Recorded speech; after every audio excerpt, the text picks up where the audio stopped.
Professionally भी of the field भी कुछ हो सकता है, ऑन द फील्ड भी कुछ हो सकता है, और एक बहुत बड़ी रिस्पॉन्सिबिलिटी है।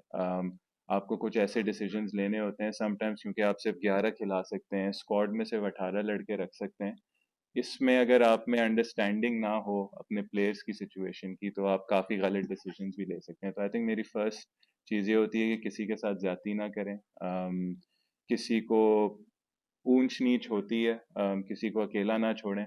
बुरा वक्त सब पे आता है। देखें, अच्छे प्लेयर की तारीफ करना, अच्छे प्लेयर को रिवॉर्ड करना बहुत आसान है, बट बाकी भी जिससे नहीं हो रहा होता या जो नहीं खेल रहा होता, उसकी आप किस तरीके से लुक आफ्टर करते हैं। आई थिंक मेरी कैप्टनसी की जो भी थॉट्स हैं, वो चीज़ उसमें सबसे पहले होती है कि उस बंदे के लिए मैं अपने आप को किस तरीके से प्रेजेंट कर सकता हूँ, किस तरीके से उसके काम आ सकता हूँ, किस तरीके से उसको समझा सकता हूँ। ज़रूरी नहीं है कि आप हमेशा किसी के फेवरेट रहेंगे, बहुत सारे लोग आपसे खुश भी नहीं होंगे, लेकिन आप अपनी तरफ से जो भी कर सकते हैं किसी के लिए, आप ज़रूर वो करें। देखिए, आपके अच्छा सवाल है कि 10 साल में जितनी भी आप क्रिकेट खेलते हैं, बहुत सारे कप्तान होते हैं, खुद भी कप्तानी की होती है, बहुत सारे इंडिविजुअल्स आपके साथ रहते हैं, आप उनसे बहुत कुछ सीखते हैं।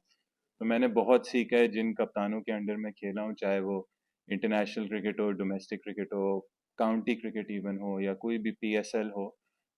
जब आप डिफरेंट कैरेक्टर से मिलते हैं, आपको एक वो होता है। फिर मैं बिलीव करता हूँ कि आपको ज़रा एक एक ओरिजिनल आपको फील आनी होती है एज अ पर्सन। मैं इस पे कंप्लीट यकीन रखता हूँ कि एज अ कैप्टन आपको अपने अपने प्लेयर्स के लिए आपको सबसे पहले आपको खड़ा होना होता है।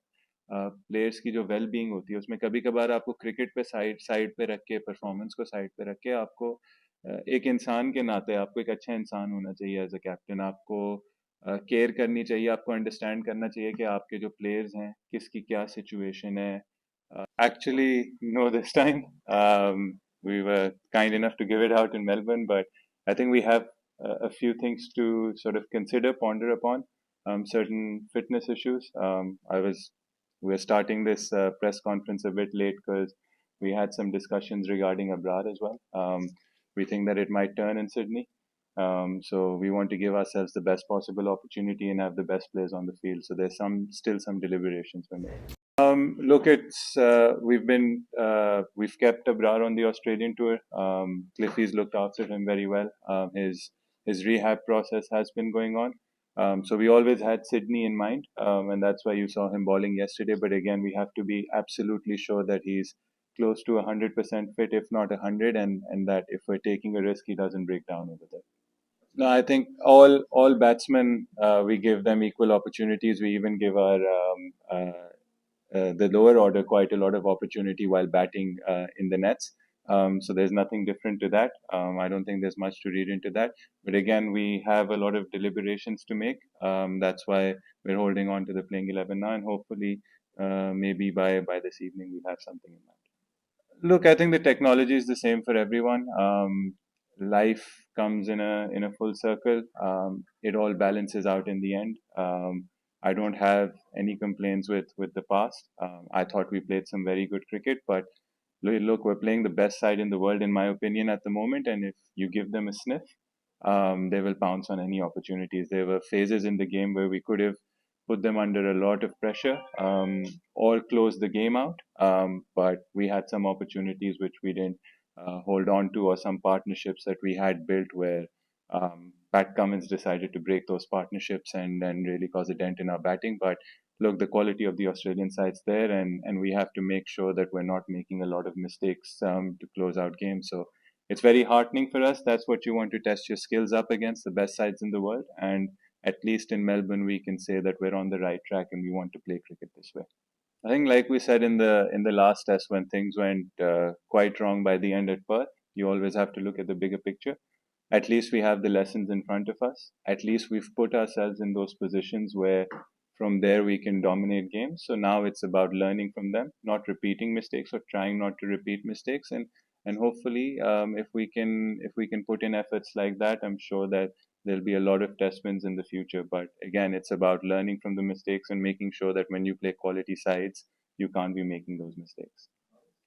Yeah, I think, look, I'm not 100% educated on the matter of what's gone on, but you want the strongest sides to be playing Test cricket. Test cricket is the pinnacle. It's the ultimate, and the World Test Championship is something that's gone on for like 4 years now. There have been two World Test Championships. This is the third one. So uh, as a test playing nation, we'd all want that to continue. And when you want that to continue, all the best sides have to play that World Test Championship. So it's a pity that South Africa aren't being able to send their full strength squad, but hopefully somewhere down the line, schedules can be made in a certain way where we see the strongest 11s playing Test cricket.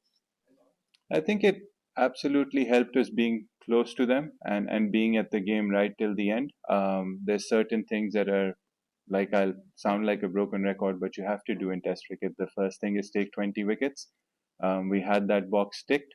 And the second one is the scoring rate. If you score at a significantly less rate than your opposition, which happened at Perth, where there's a difference of 2 runs per over at least, then you'll be way behind in the game.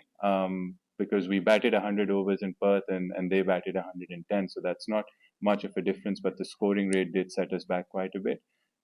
So I think because we kept ahead of the rate a bit, but you still have to make sure that you bat for long periods. It's Test cricket. You can't just bat 50 overs and expect to beat a side like Australia. So our target is to hopefully bat at a quicker rate and obviously bat a decent time of overs as well.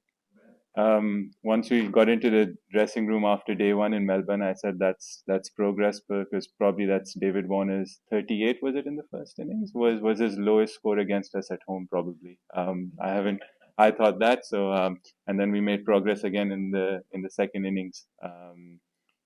Look, I think he's a terrific player, terrific ambassador to the game, and we wish him all the well with his life after Test cricket. He's got a lot to give to the game as well.